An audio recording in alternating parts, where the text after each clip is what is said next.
Are you tired of all the uneducated noise you're getting from the droves of YOLO meme coin peddling douchebag gurus out there trying to use you as their exit liquidity? Would you rather learn a competent university level set of skills that will guide you in managing and investing for the rest of your life? Join us 3 days a week at Digital Investor. Develop your knowledge of game theory, cognitive bias, macroeconomics, monetary theory, investment theory, psychology of the crowds, and more. For more info on Digital Investor and how it can help you, reach out at nickblacknext.com.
All right.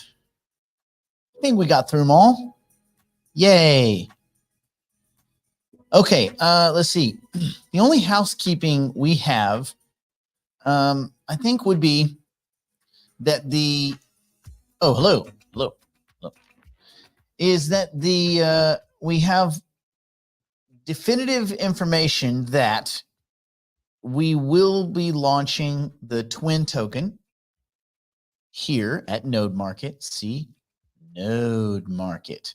The exact date we don't have, but we know it will very likely, with a very high degree of, I don't want to say you can't have a high degree of accuracy. I mean, you're accurate is already kind of means high degree, doesn't it?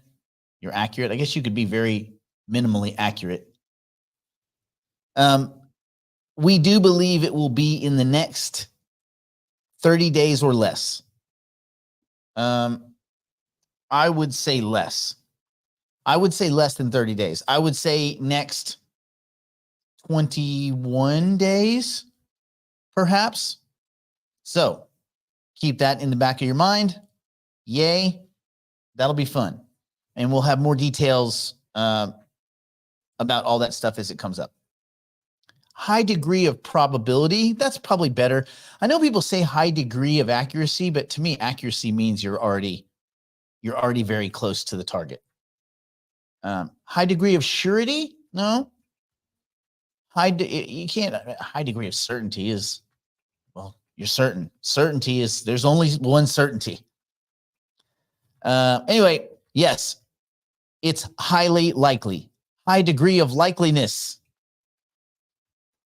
Yeah, and hello. So that's kind of cool.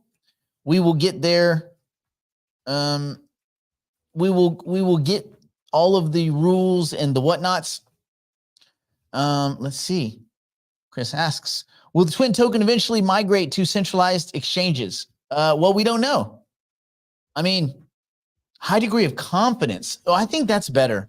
Yeah, I think it's high degree of we are fairly confident, 99% confident. So will the twin token eventually migrate to a centralized exchange? Yes, but who cares? How many of you use MetaMask? Just answer. There's 127 people here. Who here uses MetaMask? Just throw the old I do or I do not. Anybody, well, if you're here, you don't use MetaMask, then it probably means you're pretty new to the space. or a Web3 wallet. Might not be MetaMask, could be some other Web3 wallet, although there are no other good ones, really. Although I would say Jupiter is getting better and better. Their wallet's pretty good because it allows you to, sorry, not Jupiter, Phantom. Phantom is getting better and better because it does allow you to do mess with Ethereum-based assets. I don't trust it like that, but anyway. But yes. Okay. So do you guys care too much if the assets are on MetaMask and you're swapping back and forth either through Uniswap or this or that versus going back to Coinbase and making a trade or going back to Kraken? Would anybody rather be on a central exchange or would they just rather be going through Web3 wallets? Is there anybody here who prefers centralized exchanges? Maybe you do. I do not. I like 24 hours a day, 17 days a week access to my everything. So for me, I do not like the Coinbases and the Krakens and all that kind of stuff. I use them both occasionally, but I would rather do everything, fees being the consideration. I'd rather do everything on Web3 wallets. That's me. So I don't know if it matters if the twin community, and this is going to be a kind of a controlled community launch. It's not going to be a spammy launch pad, bullshitty launch, the likes of all these little dumbass launch pads. I don't need to name them. You know which they are. Where on day one, the price goes from 15 cents to $1.80. 3 people get screwed. And then the price comes back down and does all this crap. No, this will not be that. Everybody will get a guaranteed price on day one or the first several days. Everybody will get a guaranteed entry price.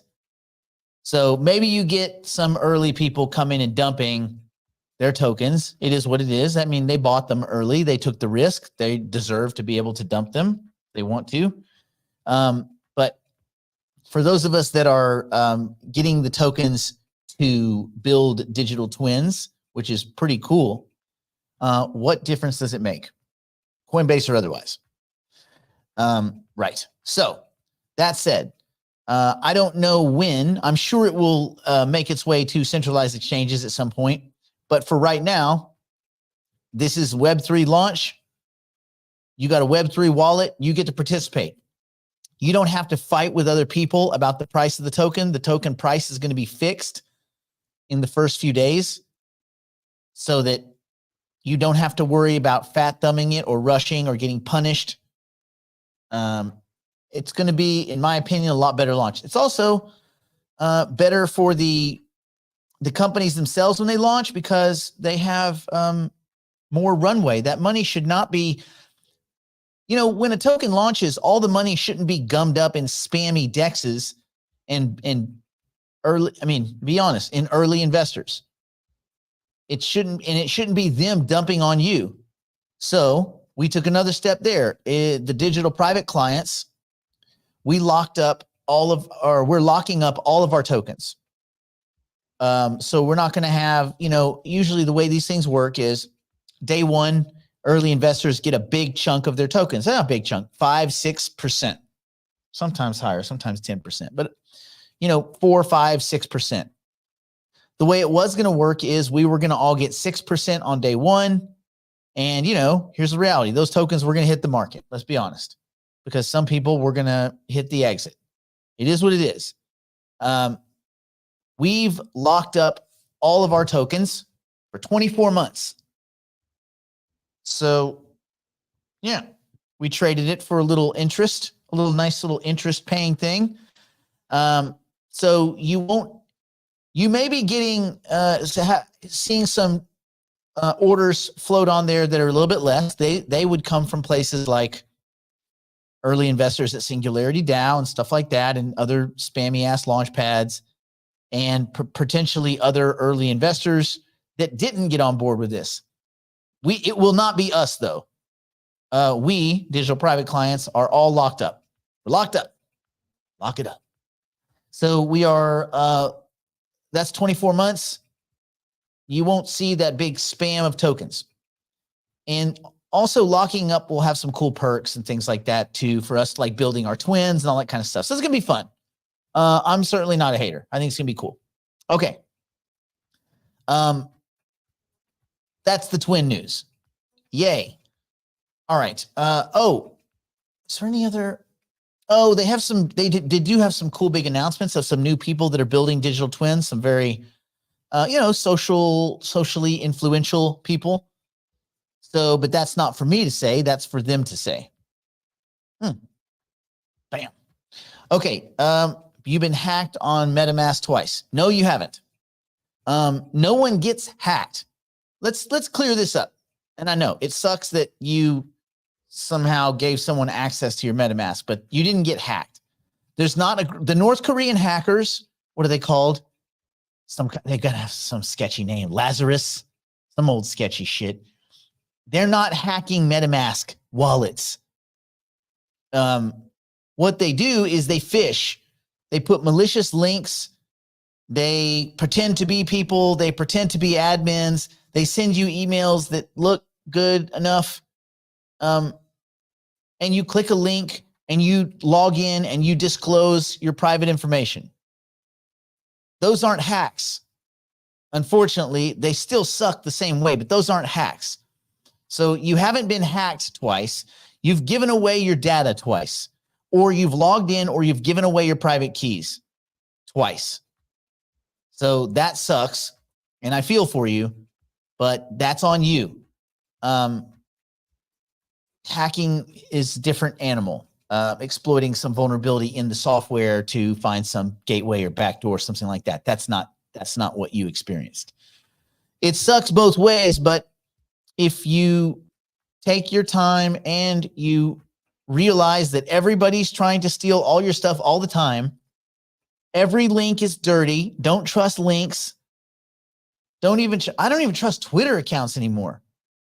I think half of those are sketchy, maybe more. Well, I say anymore. I never really trusted Twitter accounts. Twitter is just a place where good ideas go to die.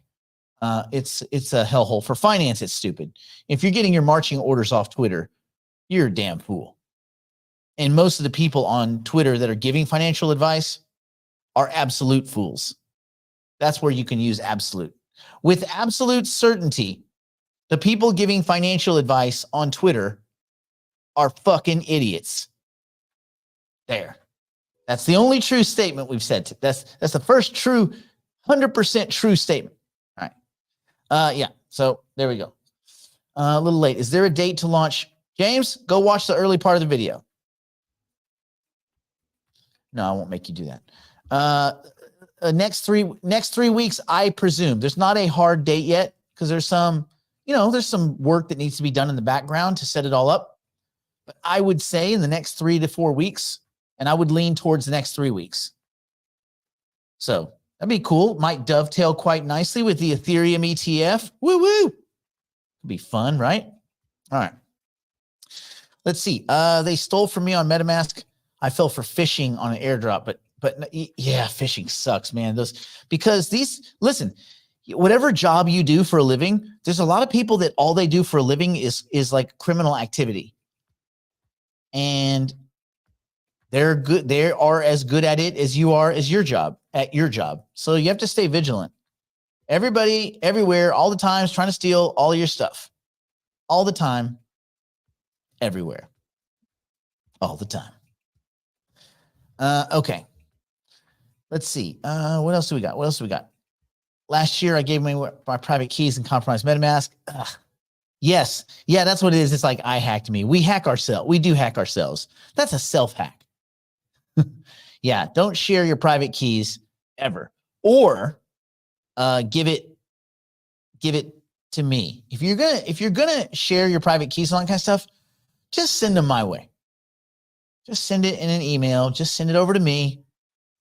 I mean, wouldn't you rather Nick takes all your stuff and you gave it rather than some unknown person in a Russian or New Delhi or North Korean sweatshop took your stuff and probably gave it to their boss. Right? It's like the people that hacked you, probably not even the people that hacked you. The people that scammed you are probably not even the people spending your currency units. That's what really sucks. It's like, damn, I made their boss money. Yeah. Yeah, I think you're right, Alex. I think I do deserve it more. I want more. People were like, do you want, is less more, or is more? I think more is more. I think less is not as much as more. Less is not more than more. More is more. Okay, how many twin tokens will be on the exchange? Interesting. Well, we don't know exact numbers, but ideally, there would be several million available, severals, potentially 10 or tens of millions available. Again, it's going to be very similar in volume to what would happen in a spammy ass garbage launchpad launch, but without the price hikes and the bullcrappery. We will give you no bullcrappery. So what you'll see is kind of like when you go to Node Market, you go here, you say, oh, I want to look at hypercycle tokens. So, okay, HYPC exchange. There'll be twin token exchange. Matter of fact, we have the N twin token. Let's go to twin. Okay, so what are the prices right now? So you see how it says, okay, 29 cents, da, da, da. So imagine it would say, let's say 20 cents, okay? Because the price has been maintaining actually pretty high. The price has been maintaining in the upper 20s to 30s. So let's say it was 20 cents, a discount from today's actual market price, which we've been able to conduct good research over last bit, and we have some price discovery, right? Yay. Okay. Some pre-market price discovery. So let's say we put the tokens out at 20 cents. And as if, for instance, there are 10 million tokens, and it's in bundles of, I don't know, 1,000 tokens. There's 1,000s, 10,000s, 50,000s, 100,000s. It'll just be a variety of different orders, but at a fixed price. And people will be able to go shopping for the amount of tokens that they want to fund their vault, to participate in the staking that they'll be offering, which will have its own set of benefits and things like that. So whatever the case is, until those tokens are gone, that will be the price of the tokens, which would stabilize the market, right? And it would let people get in without getting punished. You don't have to be sitting there sweating like freaking greased pig, waiting to oh, I got bought. Oh, I missed it. Oh, dang it. It went from 38 cents to $2.40. I bought it, and now it's back to 16 cents. I got screwed. No. So it'll be fixed. You'll see a bunch of orders. It'll be very easy, but you'll go in and just purchase the normal way you would. Okay, I want to get this one. I want to get this one. So that way, no one has to get caught up in the nonsense. We hate nonsense. No nonsense. Yeah, that's good. All right. So there's that. Okay. When is first year anniversary? It is soon. I believe it would be sometime in August, would it not? Not it would. I think it's in August. I think it's someday in August. I know Brandon knows that kind of stuff because Brandon's very astute. He's quite astute with such things. Yeah. Let's see. You lost 40,000 AGI. I'm guessing AGIX by clicking on signing twice on MetaMask through Uniswap. All gone. Ooh, was it a malicious link on Uniswap? It must have been something there is weird. Like maybe one of the pop-ups was not accurate or something. I don't know. Something's weird there, James. I would want to reverse engineer that. Yeah, but that does suck. I mean, I had a bunch of stuff stolen, but I had a bunch of stuff stolen through a SIM swap. Yeah, I got SIM swapped, which is why no more crypto on phones. That's right. Not twice. Although with 2FA and things like that, they even when they SIM swap a phone, they don't get the current 2FA. The 2FA is not correct. It's not accurate. They would still need, but what happens is people on their phones, they keep stuff they shouldn't, like private keys and passphrases and things like that. And it's very easy to scrape a phone and take your data. Now they know which exchanges you're on because you have all the exchanges listed on your phone, not to mention all your emails. They can go and try to reset passwords and all that kind of crap. I think it's a good idea to have a list of your exchanges, the main exchanges that you use, if you use them, and where those assets are. Like, as far as, let's say you have 3 exchanges and the bulk of your assets are on one exchange. Maybe it's Coinbase or Kraken, whatever. Have those ordered and have the customer service number easy to get to, because you can email lock your portfolio down like real quick. Just lock it and then deal with the headaches. What you don't want to do is you start seeing, oh, password change request. That's what I saw. All these requests for change of password. And I locked all the exchanges. They didn't get anything from there, but they did get a private, I had a private wallet with Stellar Lumens. You guys remember XLM?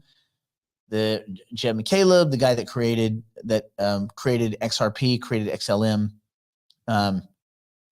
Good ideas at the time, now has proven to be mostly worthless, but he cashed out a lot. Good for him. Also, this is the guy that created MTGOX before selling it to Mark Karpelès, who summarily lost through hacking everyone's assets. And by lost, I mean he absolutely fucking took part in the thievery. Because when the Japanese government came in to arrest him, he suddenly found a couple 100,000 Bitcoin. Oh man, here's that. Here, you know what? It didn't all get stolen. Turns out I found 200,000. I found it. Piece of crap. Anyway, that's Mark Karpelès for you. The guy that found Bitcoin after being arrested. The Bitcoin that was all hacked, by the way. You don't think he intended to steal it? Get off the gas. Anyway, yep.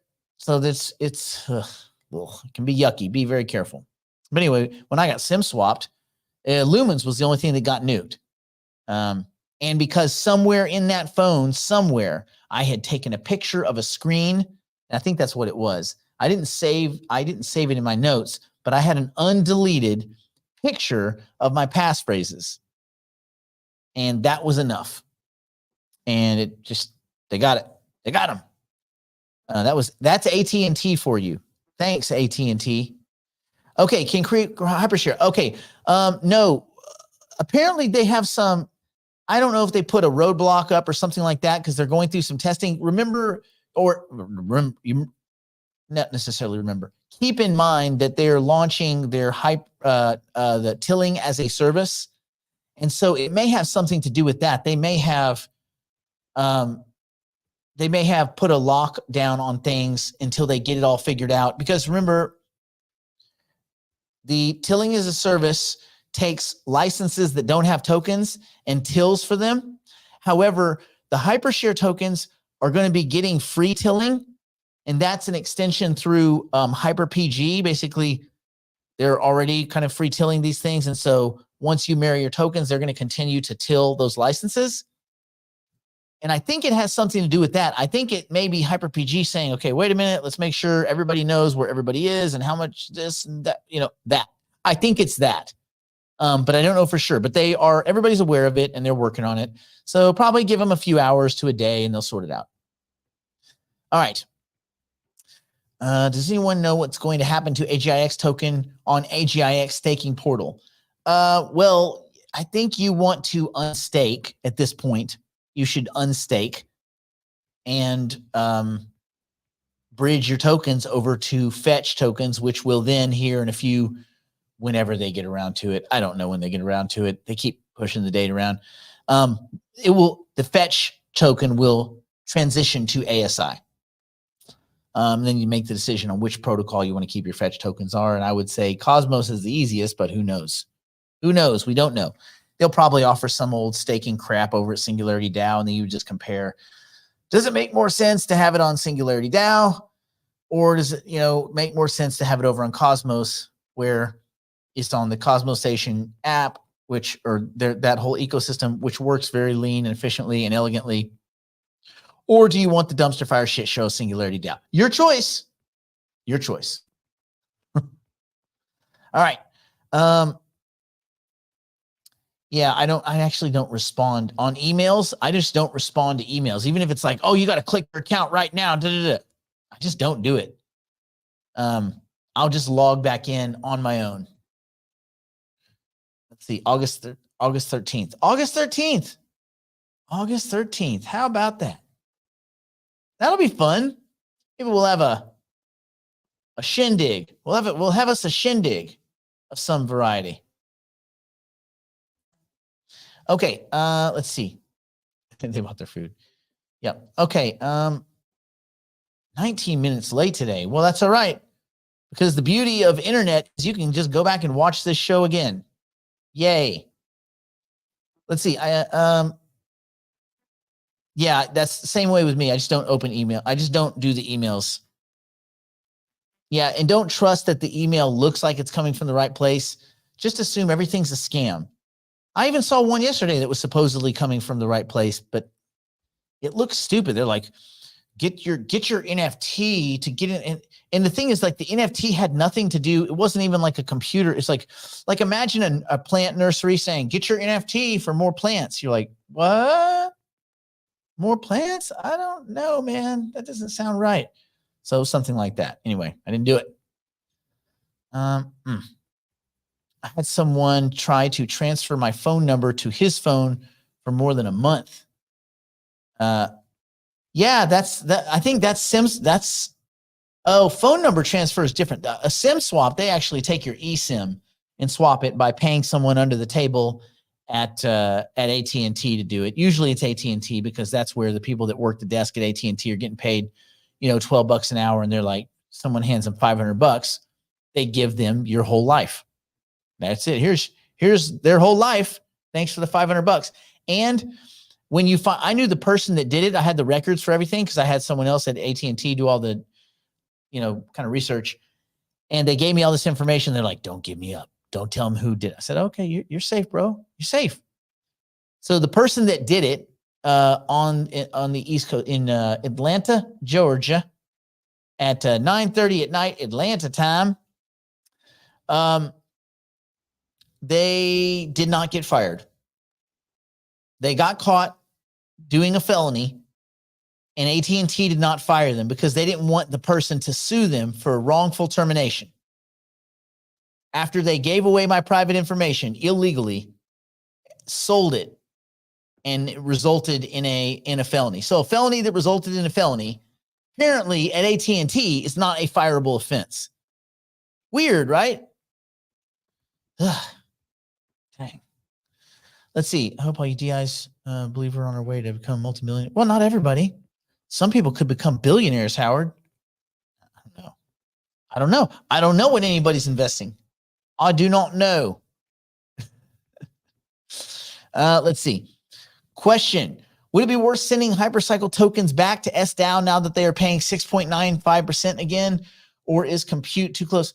Well, you can have them over on Singularity DAO and collect 6.95%. And then when compute starts, just go do that. I mean, the question, is 6.95% worth losing tilling? No. Tilling gets you closer to the divisions of the nodes. You want the divisions of the nodes. Those are exponential increases, right? So you want that. That's like going 6.95% to 13.9%, right? That's a division and a double in revenue. So if the choice is have tokens married to nodes be tilling or park them for 6.95%, then you would go with the tilling, my opinion. When does free tilling end? We don't have a fixed date, but the software side of it's done from them. The tilling as a service, that was the holdup. Since that's done, I would expect them to make announcements in the coming week to 10 days, and then you'll have a grace period. So probably 3 weeks, 4 weeks, maybe 3 weeks. I don't know. I think a lot of stuff is going to come down at the end of July. So that's kind of interesting. Trying to buy on Node Market from those who are selling their tokens and none of them would let me buy them. What? Well, give me an example. Give me an example, because sometimes what happens is, I'll give you an example. Every now and then, and this is one of the weirdnesses of an OTC market. Let's go to Hypercycle. I noticed this the other day. There was an order over here, and it was it 40 cents? It was like 4,000, 5,000 tokens. They were trying to sell. Okay, so this is basically the buy. This is the buy side. Somebody was selling. Let me think. How was it? It was a green order. So someone was buying 4,000 tokens, and it was like 40 cents. And it was a buy order. I clicked on it to see, and it said insufficient funds, something like that. And so what happens is, occasionally, you see where it says available hypercycle balance. Let's see. It says like there's none. Nope, there's none here because I don't have a wallet connected. Well, sometimes they can set up an order, and they set up the order, and they have, let's say, like this 10,000 tokens, right? I set it up. And then let's say I put that offer to sell, and then I go and in my wallet, I move my tokens. Well, this exchange is not pilfering your wallet. It's not going and looking at your wallet on a regular basis. We're trying to put some things in place where it could look at the state of the network maybe once an hour or something like that. Those are just, it starts to get prohibitively expensive to start making those API calls all the time. But anyway, yeah, we're trying to do that. So that's probably what you're seeing is someone put tokens out there, move tokens. They don't have sufficient tokens in their wallet to satisfy that offer. That's probably what it is. That's my guess. Okay. Do you still think compute starts within 6 weeks? I think September. I mean, I thought actually earlier, and there again, compute is happening.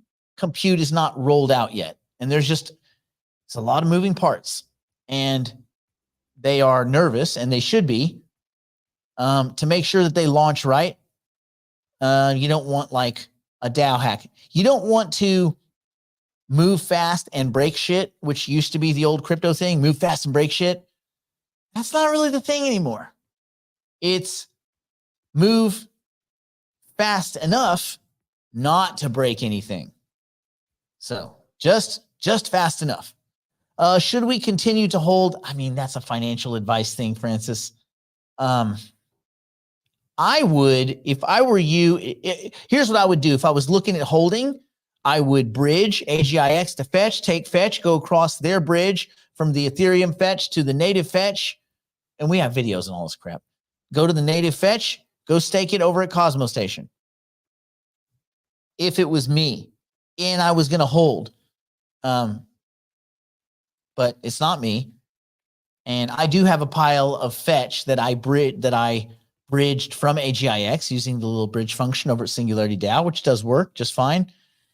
And I am not staking those because I am not extremely excited about the future of ASI. I hope the best happens, but I fear, just from what I've seen, there's one person in that group that has good intentions, and his name is Ben Gortzel.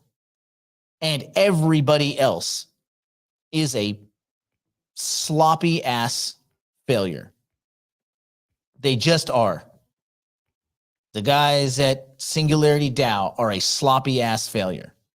They mean well, maybe, but they are inept. I do know a couple of their admins that are pretty cool. They're like cool people, not bad people. They're just not good at what they're trying to do. What's the difference though? If it, you know, so this whole ASI thing was put together very sloppy, very fast, pushed through quasi legally. I don't even know if it is necessarily completely legal, legit, whatever. And to me, it seems like, other than Ben trying to buy some old equipment and run some servers, which is fine. I guess that's his Hail Mary. Everybody else looks like they're just there to cash out. That's what it looks like to me. I don't know. Maybe I'm wrong. I was wrong on Novogratz, Alex Mashinsky, Do Kwon, Sam Bankman, Fried Chicken. Yeah, I was wrong on those guys. So maybe I'm wrong on this one. Maybe I'm completely wrong. Maybe I have no clue about what bad looks like. Anyway, yeah. Okay. What's the link for the buddy? God, I can't give you a link. But go into they have, when you go to Singularity DAO, it's on their homepage. Like let's go. It's here, but let me go back just so you guys know. When you go to singularitydao.ai, again, I'm not going to put a link, but you can type it in. Singularity DAO, DAO.ai. Right? I'll put it in the chat. How about that? Because hopefully you can't do anything stupid just by looking at it in the chat. There it is in the chat. SingularityDAO.ai. When you go here on the bottom right of the screen, you see, you click on this, phase 1 live, click on the little arrow, and it goes loading, migrate to ASI. And so you have which network? Cool. Which token? And the new token. Yes. You got a bunch of stuff that you haven't done and a bunch of stuff that doesn't matter. Got it. Okay. So this is what you do, and this is their timeline. And I'm guessing that their timeline's probably sloppily changing over here for phase 2. But you would go here. If you have tokens, you would say, okay, click max. It would read your wallet. It would say, okay, I have 10,000 tokens at this ratio of 1 AGIX equals 0.43335 fetch. You would have 4,333.5 fetch. Now, this is the Ethereum fetch. Okay.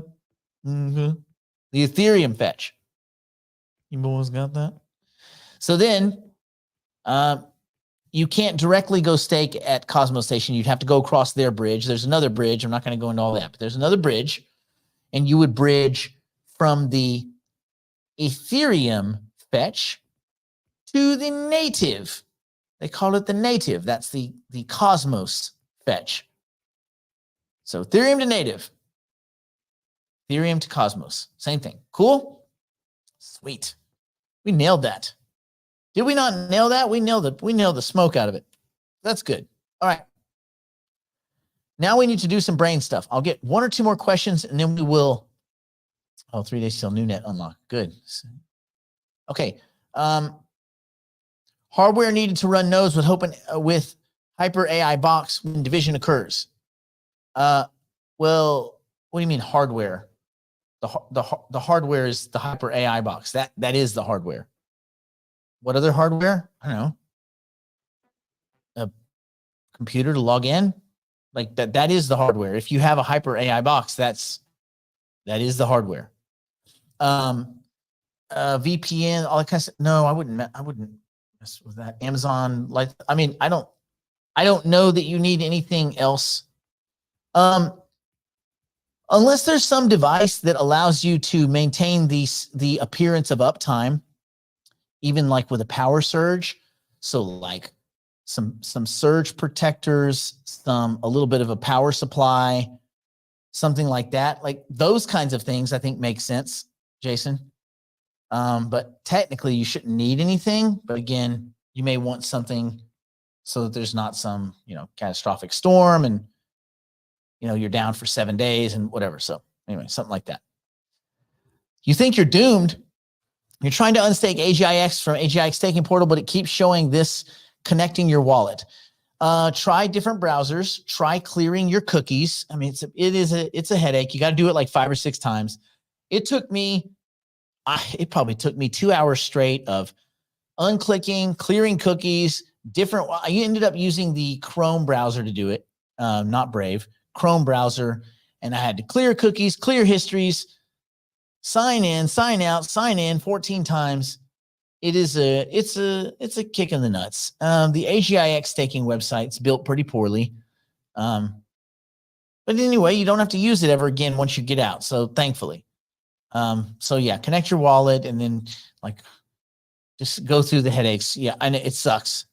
It sucks. And it's frustrating. And it took me a long time too. I was cussing and some more stuff.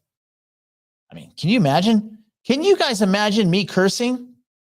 Can you imagine? I can imagine me cursing. Oh, I can. All right. Let's do this. Let's switch gear a little bit.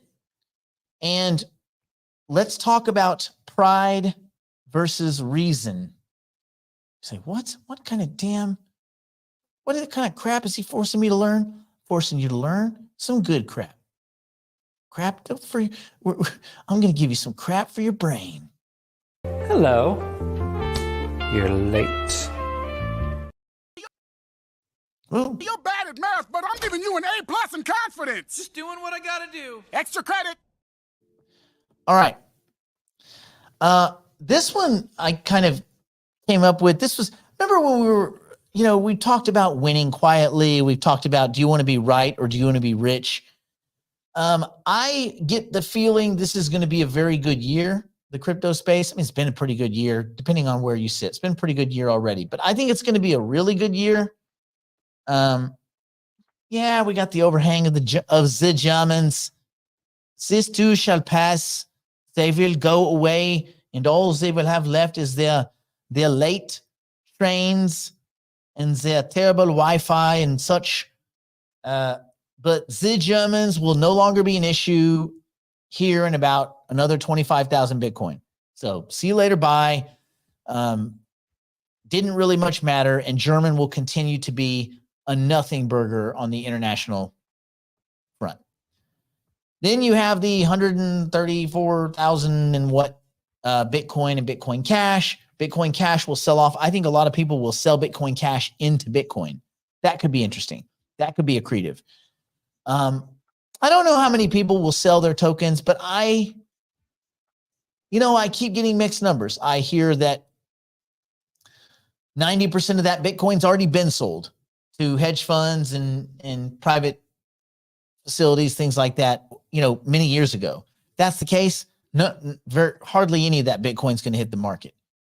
But if that's not the case, or if we didn't get the right numbers, which I'm sure we didn't, then you could have half, you could have 3/4 of it hit. And that would be, a kick in Bitcoin's little newts. But on the other side of it, fine, like get it over with. Those people bought. They have the right to sell. I don't like what Germany's doing. I think it's very foolish. That, just so you guys know, that 50,000 Bitcoin they started with came from a streaming site that had, 880,000 pirated films that people were paying over from 2008 to, I think it was 2008 to 2014. Anyway, whatever it was, these were tokens that were seized when they seized the exchange. So that's 50,000 tokens. So there it is. The way they're disposing of them is pretty sloppy, in my opinion. It's almost sloppy with intent, which makes me think that there's people gaming it on the short side of the balance sheet. Like, I think, not even the balance sheet, this is just trades. I think people are shorting it. I think people close to this. I think this is a lot of really bad behavior on purpose to make a few people rich. You tend to see this in bureaucracies. So you have a couple of idealistic douchebags, the Germans. We will sell the Bitcoin, especially on July 4th. Screw you, Amerikanskis. That'd be Russian, wouldn't it? Anyway, the Americans. So it just seems like a little too many people are participating in this whole thing for it to just be sheer coincidence. And the behavior is, it's not just that the Germans are selling. It's like they're doing everything in their power to let you know they're selling. We are selling. Yeah, we know it. We're putting on every exchange. We're selling. Yeah, we get it. We're selling all the Bitcoin that we took quasi-legally, perhaps illegally. Yeah, we know it. We know you're selling. We also know you have shitty Wi-Fi. You're in recession.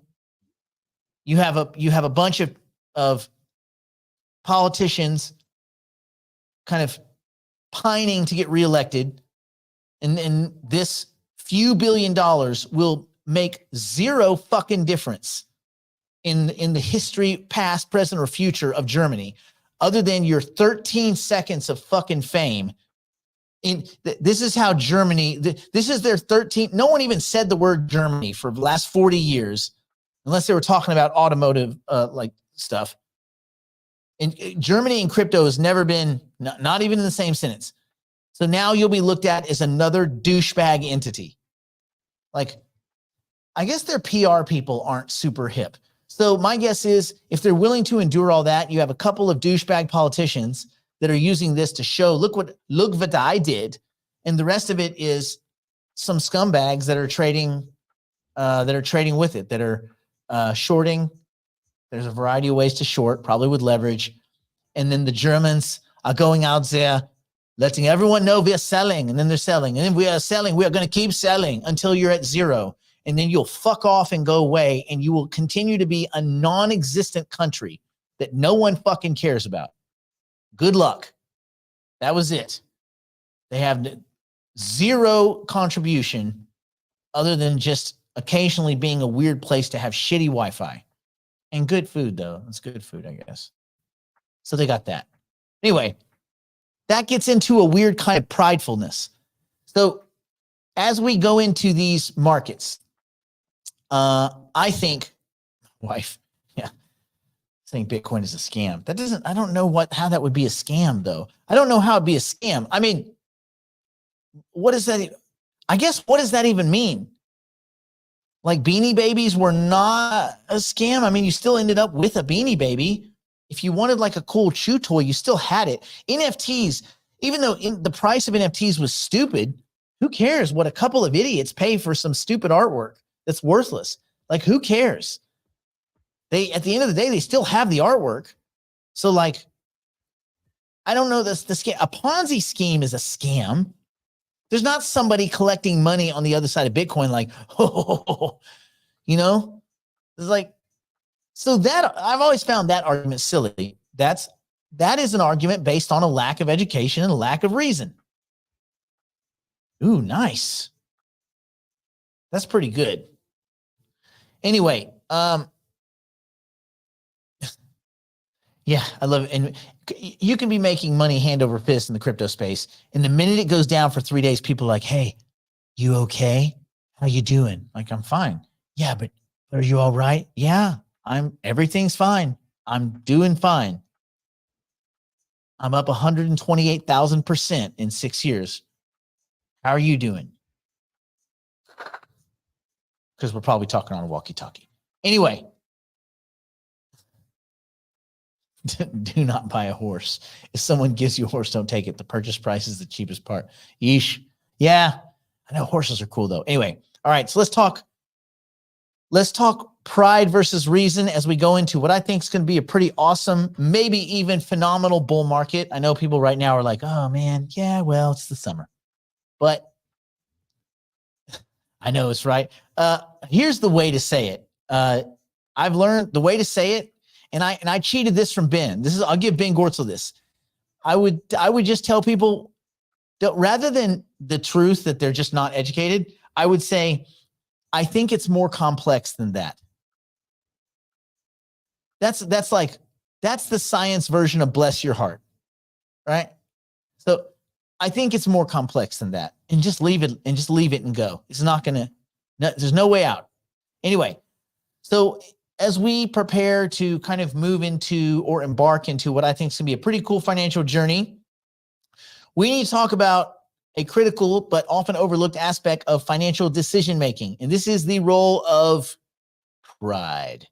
Yeah, it's one of the sins, bro. It was the woman that got like didn't she get her face all chopped up? Anyway, whatever, on 7. Cool movie. Anyway, pride. So we've heard about the importance of saving. We talked about investing wisely. We've talked about, gambling versus game theory and how those are different parts of the brain. And you don't want to be one of those click button monkeys looking for quick dopamine fixes, right? Planning for the future, utilizing game theory. What we don't often discuss is how our own pride can lead us in bad directions. Bless your pea picking heart. Bless your heart. Which is basically the Southern FU. So we need to understand how pride and finance kind of find themselves dancing together. Pride is a very powerful emotion, as you know, in finance. It can manifest itself in many ways. It can be a reluctance to admit your mistakes, overconfidence in our investing abilities, our overconfidence in our abilities to read markets, stubborn refusal to seek advice. I mean, there are many times early on when I didn't go ask people, and part of it was just I didn't feel like I would get good information from other people because I thought most other people were stupid when it come to crypto.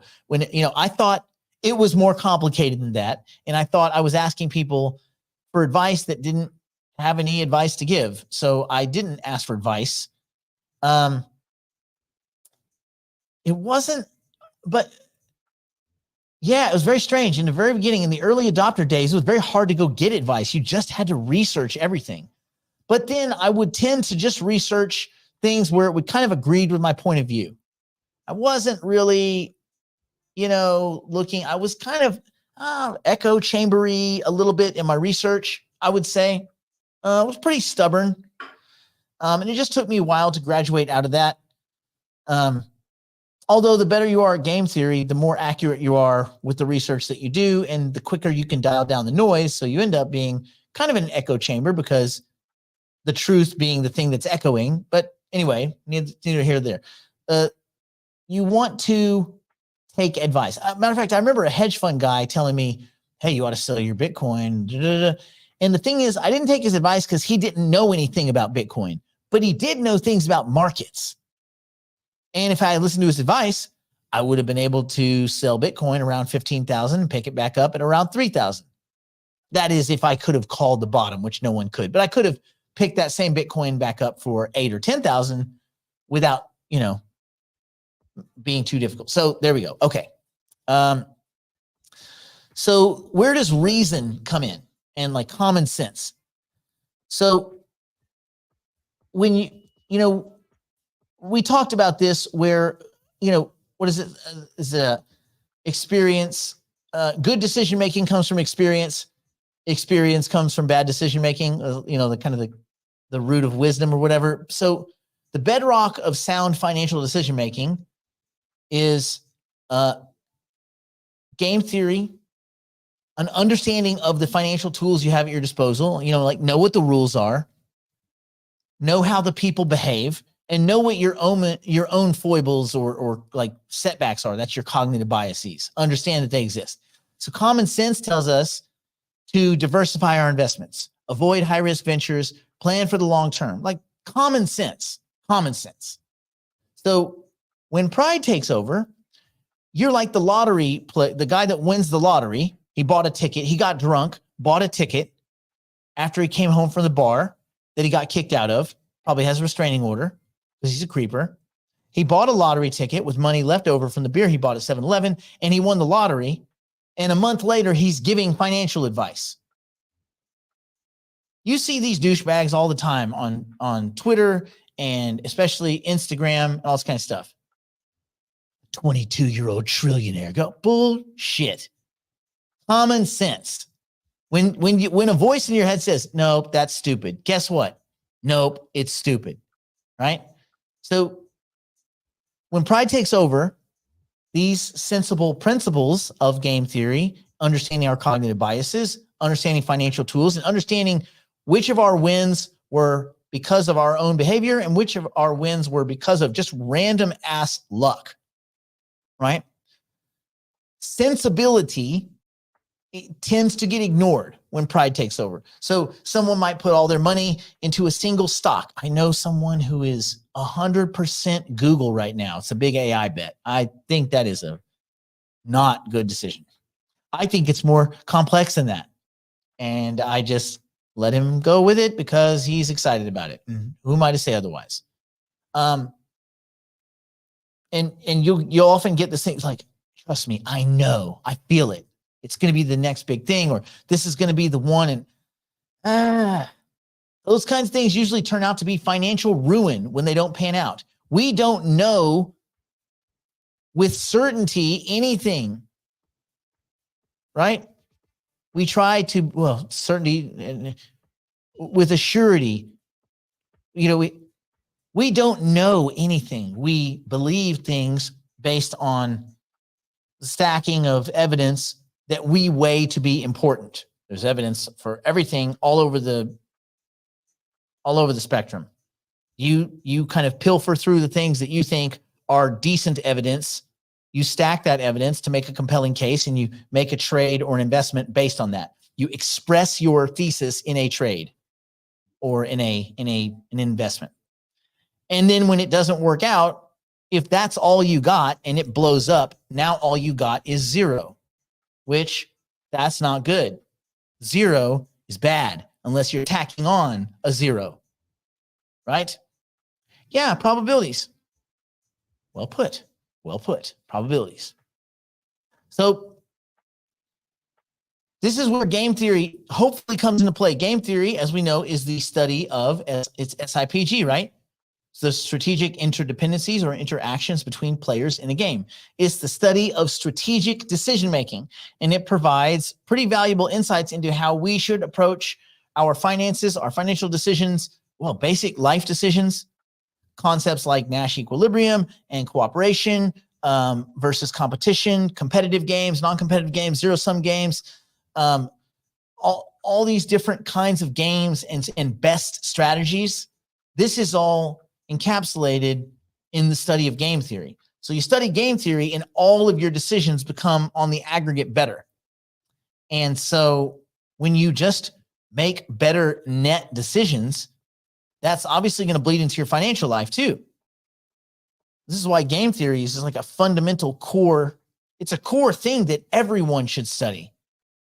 Like, I don't know why kids in first grade aren't learning the prisoner's dilemma. Like, well, maybe not that example. Maybe we start first graders off with the hitchhiker and the cannibal example. But my point being, these concepts, cooperation and competition and Nash equilibrium and some zero-sum games, things like this stuff needs to be the bedrock of how you make decisions. Like in a competitive market, you can have mutual cooperation, like forming investment groups, like this, like we can all win together. And it can lead to better outcomes than acting out of pride and competition. So consider the concept of winning quietly. Like, to me, it means like making rational, well-considered game theoretical choices that may not always be flashy. They may not always be the biggest win, but it's the aggregate winning over time. It leads to steady, long-term, win-on-win-on-win type of success. And this is about understanding that sometimes the best decision is to not be prideful, to set aside that and make the most logical, beneficial move. Win quietly. And a lot of you, I think, are going to be in positions where by hook or crook, your portfolios look really good by the end of this year. And even I think next year is going to be good too. And you're going to find people reaching out to you. Hey, this, hey, that. I would be very careful about how you handle that. There is no, it's like, the comment about the horse, right? Don't accept a free horse. Like, I just don't think it makes sense to give advice. You can't do anything but lose. And especially the time people come at you for advice is the time when things have moved so much that it's beyond obvious, right? And then you're the one giving advice at the top. And how does that usually turn out? You got to wait 2 more years, 3 more years for it to be. And this isn't going to go on forever. I mean, the robots are coming. That should be absurdly obvious by now. Humans in markets is probably a thing for another couple of 3 years, and that's about it. And then we'll just all get together 5 days a week and just talk about our cloud cities. Some of us not.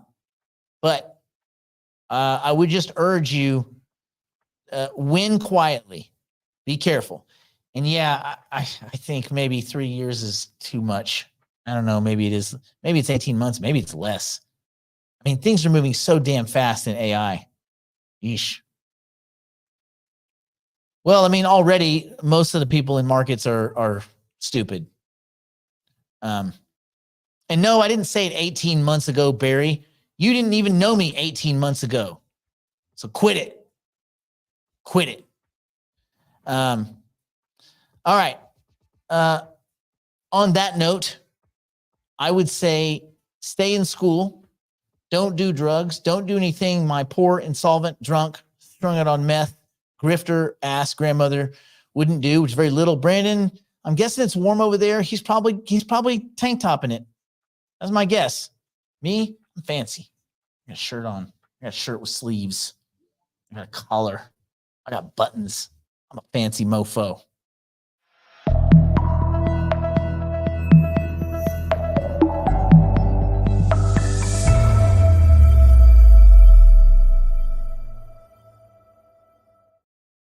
If you're an accredited investor and you want in on angel, seed round, or early round equity and token opportunities in the artificial intelligence and cryptocurrency space, schedule an interview at nickblacknext.com. In life, you can either be really good, really lucky, or just be first. Being first is so much easier. Schedule a digital private client interview today at nickblacknext.com.